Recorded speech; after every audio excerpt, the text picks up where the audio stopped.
ለግዳጃችን ብቻ ለመወጣት ነው ብቁ መሆን ያለብን። በፓርቲዎች የሚኖር ሽኩቻ፣ በፓርቲዎች የሚኖር ፉክክር፣ በፓርቲዎች የሚኖር ልዩነት የራሳቸው ጉዳይ ራሳቸው ፓርቲዎች የሚሄዱት እኛ ህገ መንግስታችንና ህገ መንግስታችን ብቻ ጠበቃን። ስለዚህ ወደዚህ መጎተት ከጀመር ፕሮፌሽናል አርሚ ልንገነባ አንችልም። አንዱ አይች ወደፊት ምን ማለት ነው በስፋት እንወያይበታለን፣ ተወያይታችሁበታል። ሁለተኛው ከዚህ ዘር የሚባል ቶታሊ መኮነን ነው ያለባቸው። በዘር ማሰብ ከጀመር ዴሞክራሲ ልንሆን አንችልም። በዘር ማሰብ ከጀመር ለህገ መንግስታችን ጠበቃ ልንሆን አንችልም። በዘር ማሰብ ከጀመር ለህገ መንግስታችን የመጨረሻ ምሽግ ልንሆን አንችልም። በዘር ማሰብ ከጀመር ለህዝባችን እርስ በርስ እናባላዋለን። ምክንያቱም እኛ የታጠቅነን የተደራጀን የሰለጠነ ሰራዊት። ስለዚህ እንደ ቲም ነው የምታስቡት፣ እንደ ቲም ነው እየተመካከራችሁ ስራ የምትሰሩ። ዘር የሚባል ከመጣ ፕሮፌሽናል አርሚ አንገነባ። በዚያ የትግራይ፣ በዚያ ኦሮሞ፣ በዚያ አማራ፣ በዚያ ሶማሌ፣ በዚያ አፋር ምናምን ወዘተ እያልን ወደ ቁርቁስ ነው የምገባው። ይህ አጀንዳችን አይደለም። ያ አጀንዳችን በህገ መንግስቱ የተሰጠን ክሊር የሆነ መልእክት አለ የተጻፈ። ከዚያ በኋላም ተደጋጋሚ የተወያየንበት ነገር ማለት። ለነገራችን ላይ ይህ ዘር የሚለው አስተሳሰብ አሁን በሰራዊታችን በከፍተኛ ደረጃ የሚንጸባረቅ አይደለም። በተለይ ከታች ሁላችሁም እንደምታዩት ትንሽ የላይኛው ከተበላሸ ነው ታች የሚበላሸው እንጂ እንደዚህ አይነት አስተሳሰብ አይመጣም። ገና ከብር ሸለቆና ሁርሶ ሲሰለጥን ጀምሮ የማይታወቅ የነበረ ከአራቱ ማዕዘን የኢትዮጵያ የተሰባሰበ በአንድ ሳምንት ሁለት ሳምንት ውስጥ ነው ጓድ የሚባባል። ከዚያ በኋላ ወደ ዩኒቱ ከመጣ የሚቆየው ኢንቫይሮንመንት ነው የሚወስነው፣ የሚቆየው ሁኔታ ነው የሚወስነው።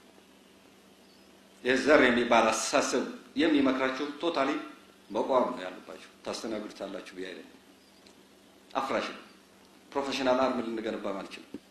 ዘመናዊ አርሚ ልንገነባ አንችልም። ጠንክረን አንድ ሆነን እንድንዋጋም አይችልም። ሸረሽረ ነው።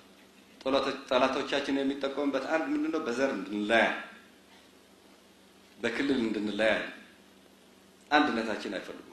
አሁን ያለው የተመቻቸው ሁኔታ የኢትዮጵያ ለውጥ ደግሞ እንደ ኢትዮጵያ እናስብ፣ በዘር ሳይሆን እንደ ኢትዮጵያ እናስብ። በተለይ መከላከያ ደግሞ የኢትዮጵያ ትንሿ ኢትዮጵያ ተምሳሌት ነው። የኢትዮጵያ ህገ መንግስት አክብሮ እያስከበረ ኢትዮጵያዊ ዳር እስከ ዳር በነፃነት እየኖረ ዛሬም በእድገት ጎዳና ውጫ ላይ ናት ኢትዮጵያ። ሰላሟን ጠብቀውላት ህዝብና መከላከያ። ስንሰለጥንም እንደ ሰራዊት እንሰለጥናለን፣ ስንኖርም እንደ ሰራዊት እንደ ኢትዮጵያ እያሰብን እንኖራለን። ሁሉ በቃ ይሄ መሆን አለበት። ይሄ ፖለቲካ ፓርቲዎች፣ የፖለቲካ ልሳኖች ምናምን የሚመጡ መጽሔቶች እንደ ግል ሊያነበው ይችላል። እስካሁን ይሄንበት የቆየን አካሄድ አለ። ያ እናስወግደው። ምንም ጥቅም የለም። የሚጠቅመው ከሆነ እንደ ግል ሊያነበው ይችላል። የራሳችን ግን የሰራዊታችን የግንባታ ሰራዊት እንዴት ይገነባል የሚል አለ። የተለያዩ ጽሁፎች አሉ። መከላከያ ጋዜጣ አለ። የኢትዮጵያ ቴሌቪዥን ማዕት አለ። እንከታተላለን። ይህ ስንከታተል ግን ሁሉ ጊዜ እንደ ሰራዊት እያሰብን መሆን አለብን። ይሄ ያንዳንዳችሁ ካሁን በፊት የምትዋጉበት የነበረ ነው። አሁን ደግሞ በጠነከረ መንገድ ተምራችሁታል። በይነታችሁ ሄዳችሁ ወደ ተግባር ልትቀይሩት የምትችሉ ደግሞ እናንተ ናችሁ። በማሰልጠኛ ማዕከሎች የነበሩና እናንተ።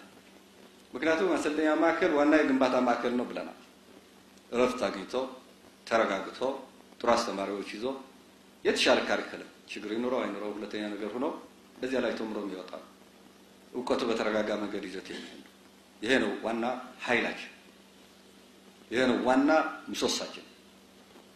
ይሄ በሄዳችሁበት ቦታ በደንብ አድርጋችሁ